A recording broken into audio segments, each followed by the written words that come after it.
Je le dis souvent, il n'y a rien qui me fait plus peur qu'un fonctionnaire armé d'un crayon et d'un ruban à mesurer.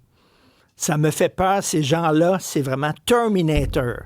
Alors, quand les fonctionnaires, quand la bureaucratie commence à t'écœurer, ça peut te rendre littéralement malade. C'est le sujet d'une chronique extrêmement intéressante que François Vincent, vice-président de la Fédération canadienne de l'entreprise indépendante, écrit dans le journal Les Affaires, le site Internet du journal Les Affaires, quand la bureaucratie et la paperasse vous rendent malade. François Vincent est avec nous. Bonjour. Bonjour, M. Martineau. Bonjour. Alors, ce qui vous a allumé, M. Vincent, c'est toute la saga là, autour de Mario Pelchat, qui voulait, sur son vignoble, présenter des spectacles. Les gens seraient allés voir son spectacle, puis là, il leur a fait goûter des produits de la région, puis peut-être que ces gens-là, après ça, seraient sortis du vignoble de M. Pelchat, puis auraient découvert la région, puis peut-être qu'il y en a qui seraient allés dormir, peut-être même dans des auberges dans le coin. On lui a dit non.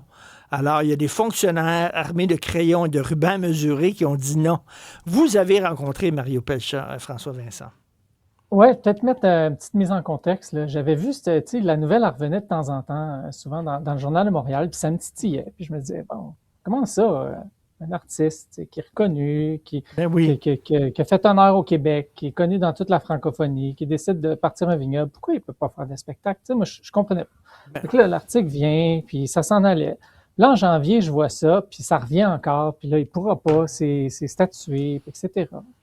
Fait que là, j'ai demandé à ma collègue Maud, je dis, demandons, trouve une façon qu'on rencontre M. Pelchat, j'aimerais ça l'entendre. Puis M. Pelchat était super généreux, là. Il nous a rencontrés, on a pris au-dessus d'une heure, puis je veux le préciser, là, en aucun cas, là, il a remis en question là, le mandat de la CPTAQ. En aucun cas, il s'est plaint. La CPTAQ, c'est la Commission de protection du territoire agricole du Québec, c'est ça. C'est ça. Mais pendant que j'y ai parlé, là, je suis complètement littéralement tombé en bas de ma chaise, puis j'avais aucun mot. Ça, c'est rare. J'avais aucun mot à la fin. Puis c'est Maud qui a dit, fais donc un texte dans les affaires là-dessus. Puis j'ai fait ça. Puis il y a tellement d'incohérences dans ce qu'il a vécu. Il y a tellement de possibilités que des ministères et organismes auraient pu mieux accompagner. Puis c'était une belle démonstration que la paperasserie, puis justement, comme vous disiez, là, des fonctionnaires qui regardent trop la virgule, peuvent éteindre des projets entrepreneuriaux, puis même pour pousser des gens à en perdre. Faire des burn-out, puis ça s'enlève le goût de partir des entreprises, puis d'avoir des initiatives. Lui, il voulait faire mousser sa région.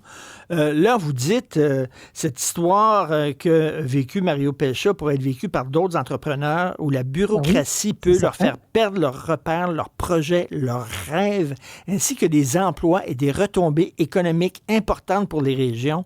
On a l'impression, François Vincent, corrigez-moi si j'ai tort, mais c'est pire au Québec qu'ailleurs. Il y a vraiment beaucoup de papasserie et de bureaucratie ici. Oui, il y en a beaucoup. Il y en a beaucoup. Puis on a des règles particulières au Québec. Puis si on prend l'exemple en question, il y a des règlements qui ont leur place, l'objectif est noble. Puis maintenant, quand on arrive dans les détails d'application qui, là, peuvent causer problème. Mettons, la CPTAQ, il n'y a pas grand monde qui veut le sortir là-dessus parce que, ils veulent protéger les territoires, les agriculteurs, ils tiennent. Puis moi, j'ai même du membership dans l'agriculture, puis je veux pas remettre en cause ce qu'ils font, mais M. Pelchat, il a planté 60 000 vignes, là. C'est pas de l'agriculture, je sais pas c'est quoi. M. Vincent, on interdit, là, je lis votre chronique, on interdit à Mario Pelchat de vendre, écoute ça, c'est Fanny, on interdit à Mario Pelchat de vendre la confiture de bleuets d'une amie du Lac-Saint-Jean dans sa boutique parce que le produit provient de plus de 150 km de son vignoble. C'est la rigidité, Christy. Là. Ils ne peuvent pas faire preuve de souplesse et de jugement, Christy. On revient sur l'objectif. L'objectif, on veut privilégier l'achat local, on veut privilégier l'agriculture locale. Mais là, on s'enfarge dans l'application de la politique par rapport à ce qui a du sens, là. Je veux dire, c'est mettre en valeur un produit québécois que de vendre des consoles de son ami. Ensuite de ça, le menu. Bon, tu n'as pas le droit de mettre en vente des calmars. Pourquoi? Pourquoi? Ça pourrait venir avec la sauce qui est faite au Québec.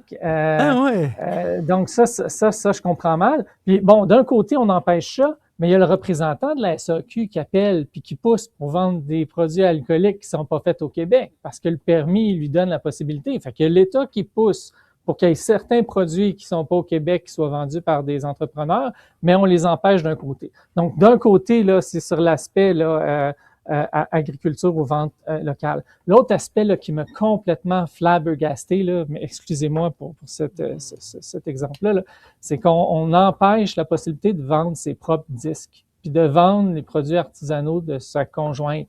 Je veux dire, les disques d'un artiste, c'est le prolongement même de cet individu-là. Bon, donc l'objectif, je peux comprendre, on veut pas qu'il y ait des commerces de détail qui aillent sur du zonage agricole, on veut pas avoir des Walmart. On parle pas de ça, là, on parle d'un artiste qui peut vendre des disques dans mais là, vous dites, du vin. C'est la démonstration. Ça n'a aucun sens. C'est la démonstration même du ridicule bureaucratique. Cette rigidité finit par freiner l'innovation et par freiner l'esprit entrepreneurial. Et c'est tout à fait vrai. Vous terminez d'ailleurs, puis j'ai bien aimé la fin de votre chronique, vous citez une vieille chanson de Mario Pelcha qui chantait il y a 20 ans. Stéphanie, ça s'intitule « Mon refuge ». Voici les paroles. « C'est lourd de porter un fardeau sur ses épaules. Toute une vie se courber comme un saule. C'est lourd. » Et c'est effectivement, là, c'est ce que font plusieurs entrepreneurs devant cette bureaucratie débile. Oui. Puis je les chanterai pas parce que j'ai pas une aussi belle voix que M. Pelcha. Mais puis en même temps, peut-être que sa notoriété n'a pas aidé à son dossier. Peut-être qu'il a fait certaines erreurs aussi. Mais là-dessus, il y a une notion importante, l'accompagnement. Il y a des organismes d'État qui font de l'accompagnement, notamment l'OQLF. Ils voient qu'une entreprise n'est pas conforme, ben ils vont dire, t'es pas conforme, vas-y, on va t'aider, on va t'accompagner. Allons vers là. Puis c'est ce que les PME demandent quand on les sonde sur le fait comment le gouvernement peut t'aider sur la réglementation.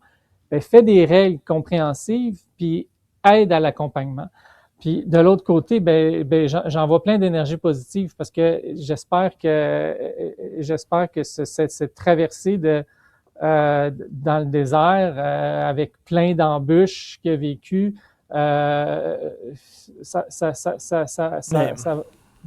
Monsieur Pelcha va pouvoir passer à travers. Puis il y a probablement bien des cas comme ça d'entrepreneurs qui ont une idée, qui ont une innovation, puis après ça, ben non, tu peux pas, ou qui se font bloquer au bout de la ligne. Non, c'est un cas d'école, là. Ça s'intitule « Quand la bureaucratie éteint des rêves ». Allez lire ça sur le site Internet Les Affaires. Puis moi, j'ai en tête le fonctionnaire qui dit « Non, vous pouvez pas. » Puis les sens son petit calepin. C'est le règlement 2.11, alinéa 2B. Tabarnouche. Là-dessus, on est fort au Québec. On va continuer, la FCE, on présente les PME, on va continuer à pousser pour démontrer comment la paperasserie freine les choses. Puis je souhaite, puis je vais continuer à me battre pour que le gouvernement poursuive l'allègement réglementaire, pour qu'il y ait un meilleur accompagnement, puis qu'on puisse au Québec peut-être plus y aller sur les objectifs, puis être une terre où il y a plein de projets innovants puis d'entrepreneurs qui pourront générer des projets, des retombées économiques. C'est ça. Puis aidons les entrepreneurs plutôt qu'ils les étouffer puis les écœurer. Merci beaucoup, M. François Vincent, vice-président de la Fédération canadienne de l'entreprise indépendante. Bonne journée. Bonne journée.